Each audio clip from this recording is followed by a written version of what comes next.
Следете вестите на Сител. Во студиото со вас, Маријан Ников. Добро утро, вести во 9. Високата представничка на Европската Унија за надворешни работи, безбедносна политика и подпредседателка на Европската комисија, Каја Калас денеска ќе престојува во официјална посета на Македонија во рамки на незината 3-дневна турнеја низ Западен Балкан. За време на посетата Калас се очекува да ја потврди посветеноста на Европската Унија кон регионот и ќе пренесе пораки за приоритетите на Европската Унија во надворешната политика и безбедноста. За време на посетата Калас ќе се сретне со премиерот Христијан Мицковски, кој е нејзин домаќин, подоцна заедно со министерот за надворешни работи и трговија Тимчо Муцунски и министерот за одбрана Владо Мисайловски ќе учествува на отворањето на диалогот за безбедност и одбрана меѓу Европската Унија и Македонија во рамки на партнерството за безбедност и одбрана подпишано во ноември минатата година. Мицковски е убеден дека Европската Унија ќе најде решение за одблокирање на македонските интеграции. Исто така тој е уверен дека Европската Унија по примерот со Украина има план Б за решение и на проблемот со Бугарија. Калас порача дека ги разбира фрустрациите, но и дека ги охрабрува земјите да го искористат позитивниот момент за проширувањето. Немам никаква дилема дека треба да градиме подеднаква доверба со сите соседи, вклучително и со Бугарија. Ние немаме никакви проблеми да го прошируваме нашиот устав со, да речеме, дел од хрватите кои што живеат кај нас, бидејќи македонците се дел од хрватскиот устав.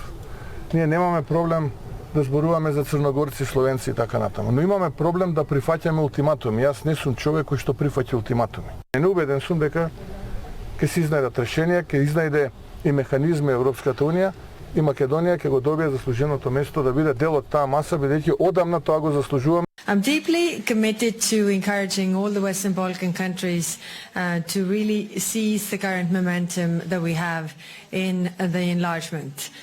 Yes, this process has been going on for quite some time, but there's always a political momentum, and this political momentum is right now. The United Europe is one vision that we must all work towards.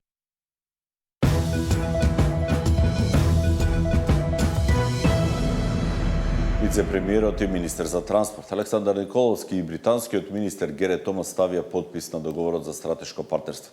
За министерот Николовски тој е важен момент за развој на државата, додека за британскиот министер добрите билатерални односи се продлабочуваат, а проектите ќе го подобрат животот на граѓаните. Премиерот Мицковски вели дека сите детали од договорот транспарентно ќе бидат објавени, но преку законодавниот дом.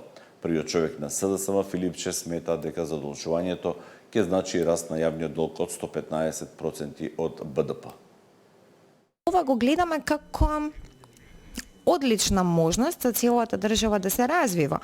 Веќе имаме 3 проекти кои што се подготвени. Тоа е проектот за брзата железница на коридор 10, здравствениот проект за болници и секако проектот за образование за медицинскиот факултет. А во предстојниот период ќе бараме нови проекти во секторите за енергетика и животна средина. Ова ново партнерство е значителен чекор напред во идната трговија меѓу нашите две држави. Навистина сум возбуден што македонските и британските бизниси ќе работат заедно за да можат да испорачаат битни инфраструктурни проекти во Македонија. Инфраструктурните инвестиции знаеме дека се клучни за да се поттикне економскиот раст и да се подобри животот на граѓаните. Знам дека тоа е наша заедничка цел за нашите влади, се разбира, и ова партнерство е новиот темел за поддршка на таквата испорака за да се поттикне растот, да се споделат најдобрите пракси меѓу нашите две нации. Ќе дојде во парламент пред пратениците, ние шверцерски ништо не носиме, не злоупотребуваме европски знамења, ќе го видат пратениците тоа што следи. Ја слушав министерката за финансии. Очигледно е дека тие договори ќе бидат нетранспарентни и во 4 очи. Ќе бидат британски фирми, таа се обиде да каже дека ќе важи законот за јавни набавки, ние направивме проверка, нема да важи законот за јавни набавки. Значи, ВМРО да помене што 7 години критикуваше корупцијски вакви такви договори, посебно тој со Бехтеленка, сега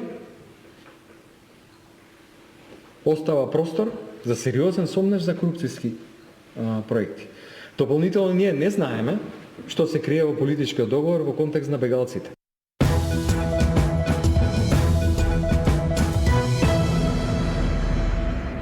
Универзитетот Свети Кирил и Методи во Скопје денеска со свеченоста ќе одбележи 76 годишнината од основањето и прославата на патрониот празник, денот на Светите Кирил и Методи 24 мај. Свеченото одбележување почнува пред платото на Уким со положување цвеќе на споменикот на Светите Кирил и Методи, додека во свечената аула на ректоратот ќе бидат интонирани државната химна на државата, студентската химна, потоа и свечената химна на Универзитетот Свети Кирил и Методи во Скопје. На свеченото одбележување ќе се обратат ректорката на Универзитетот, професор доктор Билјана Ангелова, председателот на Универзитетското студентско собрание Александар Николовски. Во рамки на свеченоста ќе бидат доделени наградите за најдобро дипломираните студенти за учебната година 23-24, доделување на наградата 26 јули од средствата на фондацијата Франк Манинг и за учебната година 23-24. Свеченото одбележување ќе заврши со свеченост со уметничката програма на ФМУ Скопје.